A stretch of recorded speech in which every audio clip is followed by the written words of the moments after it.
most avoidable deaths of all time. Philip Quinn, death by a lava lamp explosion. In 2004, 24-year-old Philip Quinn from Washington State was at home, watching his lava lamp do its thing. But apparently it wasn't doing its thing fast enough for his liking. Instead of waiting patiently, Quinn had an idea that no scientist would ever approve of. He put the lava lamp direct... Hold on, what does a lava lamp do? I never had one of those, seen one of those ever. In person. What is a lava lamp? What is it supposed to do? Like, what do we mean by it's not doing this thing? And why are you going to the stove to speed up the process? Physics had other plans. As the liquid inside overheated, the pressure built up until the lamp violently exploded. A glass shard shot across the room with enough force to pierce his chest, striking him in the heart. Quinn collapsed. Bro, what? Bro, do you know how unfortunate that is, bro? That is messed up. I would have been so mad, bro.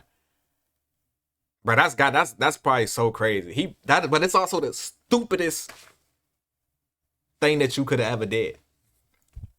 Collapsed and died almost instantly.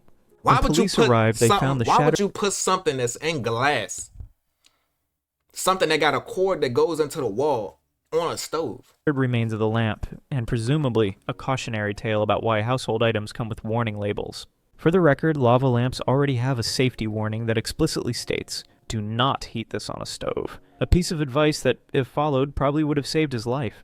David Grunman, death by cactus revenge. On February 4th, 1982, 27-year-old David Grunman was out in the Arizona desert, armed with a shotgun and a questionable sense of judgment. He and his roommate had gone shooting, but instead of aiming at targets, David decided to take on Mother Nature herself. Oh no, the cactus by got blasting away revenge. at a massive saguaro cacti. At first, things went as expected. He fired at a small cactus, watching it collapse in defeat. Encouraged by his success, he set his sights on a much larger 26-foot saguaro and unloaded his shotgun into it. And that's when karma struck back. A massive 4-foot arm of the cactus broke off and fell directly on top of him. Dang. The weight of the spiny limb crushed him instantly, ending his cactus shooting career permanently. David was declared dead at the scene. Locals call it cactus. What? Nah, that is crazy. I didn't even know cactuses grew that tall. I didn't even know cactuses get that big to where they could crush you, bro. You know how much weight they got to be to crush you? That's like a tree falling on you. I know it come out the ground, but them junks is heavy as a tree, though.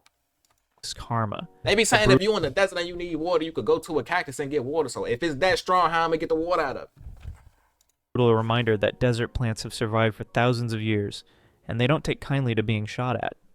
This could have been avoided if David had just picked a different hobby, maybe fishing, or literally anything that doesn't involve shooting at 500-pound plants. Hans Steininger. Death by beard entanglement. Hans Steininger was a well-respected mayor in 16th century Austria, known for his wisdom, leadership, and an absolutely massive beard. At 4.5 feet long, it was less of a facial feature and more of an accessory, one that he usually rolled up and tucked into his pocket like a I never understood why people like growing their facial hair like super long like that. Even your real hair, bro. Like after a certain point, it's becoming too much to manage, and it's just annoying, bro. Like I cut my dreads down all the time because I don't like having them super long. First of all, it weighs a lot on your head, and then it's just like it's too much to deal with, bro. I like having my shit short. Era fashion statement. But one day, during a sudden fire in town, Steininger forgot to tuck in his beard before running to help. As he hurried down a flight of stairs, he stepped on it, tripped, and fell head first, breaking his neck. What? Yes, this man was literally taken down by his own beard. If there's any lesson to take from this, it's that at a certain length, a beard stops being stylish and starts being a tripwire. Elena Struthers Gardner. That these are super avoidable. Because it's just stupid. Like, it's just things that we know is making our life harder. Like, if you got to tuck your beard in every day or every time you walk down the steps, bro, the beard is just too long, bro. What are you saving it for? What are you saving it for? What type of is going on in your head that tell you that you need to save this beard till it's long enough to walk on it? Impaled I know that Jones stink. Metal straw. Reusable straws are supposed to save the environment, but this one didn't even save a single person. In November 2019, in Broadstone, England, 60-year-old Lena Struthers Gardner, a retired jockey with mobility issues, was at home sipping from a mason jar with a built-in stainless steel straw. Why draw her body like that? But as she walked through the kitchen, she suddenly lost her footing and fell. The metal straw, held firmly in place by the lid, did not budge. Instead, it impaled her left eye, driving straight into her brain. Bro. This got to be the craziest one. This is crazier than a lava lamp. A straw. The lava lamp was a stupid decision that he made. But, bro, she didn't deserve that, bro. A straw. She fell on some water and a straw went through her eye, bro. Oh, my God. Her wife, Mandy, rushed in after hearing the sound of her collapse, only to find Lena making strange, gurgling noises. Emergency responders rushed her to the hospital, but the injury was too severe, and she passed away the next day. Doctors later noted that if the straw hadn't been held rigidly in place by the lid, it might have moved or bent upon impact. But because it was locked in, it turned into a miniature javelin waiting for an unfortunate victim. This tragedy sparked safety discussions around metal straws. I ain't gonna lie, I think I got some of them metal straws in the cabinet. Like, I throw them jumps away. Because as it turns out, sharp, movable metal spikes near your face can in fact be dangerous. Who could have seen that coming? Jennifer Strange, overdosing on water. On January 12, 2007, 28-year-old Jennifer Strange from Sacramento, California, set out to win a Nintendo Wii for her kids. The contest, called Hold Your Wii for a Wii, was simple. Drink as much water as possible without urinating. I hope y'all gave her kids more than a Wii, bro.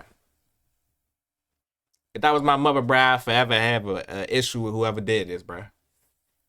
I know you could overdose from drinking water. I was told that as a kid, bro. Never drink too much water because you will drown your organs or something. There's no way these grown-ups realize set this up. Kept chugging water, with the last person standing winning the console. At first, Jennifer laughed along with the hosts, but as she kept drinking, she started to feel lightheaded and nauseous. Eventually, she left, telling coworkers she had a terrible headache and was going home. A few hours later, she was found dead in her bathroom. By drinking too much water too quickly, Jennifer had diluted the sodium in her blood, causing her brain to swell dangerously. Essentially, her body drowned itself from the inside out, and she didn't even win the Wii. Dang. After her death, her family sued the radio station, which had ignored warnings from medical professionals about the risks of excessive water consumption. The case ended with a $16 million settlement. Hey, but I'm not gonna lie.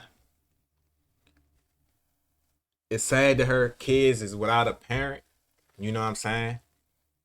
But y'all, hey, that's what I'm saying. That 16 million set them up for life, though, hopefully. You know what I'm saying? But it's unfortunate. Dang. Tragically, no All amount for a of little $200 weed, bro. money could undo such an unnecessary and preventable death. Water is great. Just don't drink it like it's a competition. Jimmy Hesselden. Death by Segway Cliff dive. I wouldn't even be mad, though, if I did 2010. something like that. Something stupid like that. Because at the same time, you know that you as a grown-up, we all know certain things we shouldn't and shouldn't do, right? So you know you shouldn't overly drink water. Like, bro, I'm not finna do that. For no weed. Not for no weed. Them things ain't that expensive. But if I was to pass away or something, trying to do something like for my kids, and then I pass away and they get a settlement like that, I'm gonna leave this junk one day anyway. But at least they get a whole bunch of money to live a better life than I did. British millionaire Jimmy Hesselden, the owner of the Segway company, set out to test a new all-terrain version of his product on his private estate. With plenty of open land to explore, it seemed like the perfect place for I a seen smooth them. ride, I used one of those. except for one poorly placed cliff.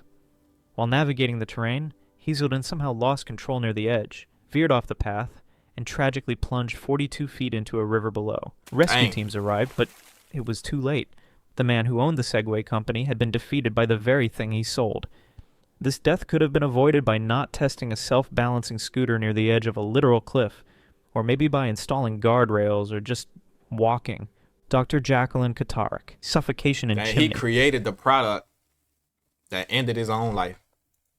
In August 2010, Dr. Jacqueline Katarik, a 49-year-old physician from California, made a decision that can only be described as bold, ill-advised, and tragically final. She was in a turbulent relationship with a man named William Moody. One evening after an argument, Moody refused to see her, so she took matters into her own hands. First, she tried to break into his house with a shovel, which, unsurprisingly, didn't work. Then instead of calling it a night and reconsidering her approach, she climbed onto the roof, removed the chimney cover, and decided to enter Santa style. Only one problem. Crazy. This is why he tried to get away from you. This is why he wasn't answering your calls, because he knew you was psychotic. Chimneys aren't designed for human travel. She slid in feet first, expecting to land safely inside, but she got stuck. Badly. When she didn't show up for work the next day, colleagues reported her missing. 3 days later, a house sitter noticed a strange smell coming from the... How did this lady get stuck in the chimney though? Like, where did she land at? Was she just too big for it? What happened? She's so stupid. Did she really think Santa really go through the chimneys? That humans really go in chimneys? Did any of y'all ever think to yourself, let me go down my chimney? That's why he was trying to get away from her, bro, and avoid talking to her, because she's psychotic. Only a psychotic person doing something like to that extreme to get to you, bro. Ain't nobody in this planet I'm trying to get to that bad that I'm gonna climb down your chimney, bro. Fireplace. Firefighters spent 5 hours breaking apart the chimney to reach her. She had been trapped just 2 feet above the opening. The autopsy revealed that she had suffocated due to the extreme pressure on her chest, which made it impossible for her lungs to expand. Moody later expressed deep sadness over the tragic accident, calling it a horrendously bad decision that cost her life. This entire situation could have been avoided by simply walking away, or at the very least, choosing a break-in method that didn't involve entering a narrow stone tunnel. Vladimir Lakonos. Death by exploding chewing gum. In December 2009, 25-year-old Vladimir Lakonos, a chemistry student from Ukraine, was doing what a lot of students do, chewing gum while studying. But unlike most people, he had a habit of dipping his gum in citric acid to make it extra sour. On this particular day, Vladimir grabbed a small white powder from his desk, dipped his gum, popped it in his mouth, and started chewing. Only it wasn't citric acid. It was a highly explosive chemical compound he had been working with in his lab. Within seconds, the gum detonated inside his mouth. The blast was so powerful that it blew off his jaw and lower face, killing him instantly. Bro, what? How does something explode? How do something explode because you chewed on it? How do a chemical explode with chewing gum and you chewing on it? And it explode that much to where it blew off his jaw. And I'm pretty sure he didn't dip his whole gum into it. He probably just put it on there a little bit. But that's crazy. What chemical is that, bruh? His parents, hearing the explosion, rushed in, only to find an unspeakable... When police investigated, they... Especially because he in his own crib doing this. Like, you let your kids play with explosive chemicals? Found 2 identical containers.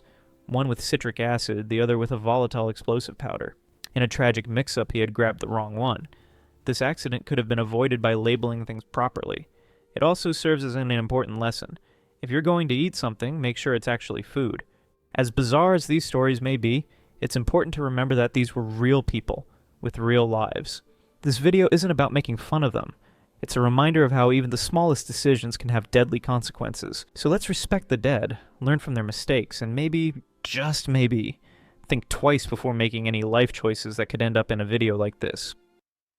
I ain't gonna lie, he right about that. You know what I'm saying? When it comes to these people all just did little things that they didn't even know. Like, it wasn't like they was intentionally doing it. The only one I gotta say is crazy, and I'm not finna sugarcoat it. Is the dude who put the lava lamp on the stove and the lady who climbed down the chimney, bro. Those two got to be like the ones that I gotta say that was stupid. But the rest of them, I'm like, dang, bro, I was so unfortunate. Especially the lady with the straw in the eye. That gotta be the craziest one. Nah, the chewing gum and the straw is the craziest ones, bro.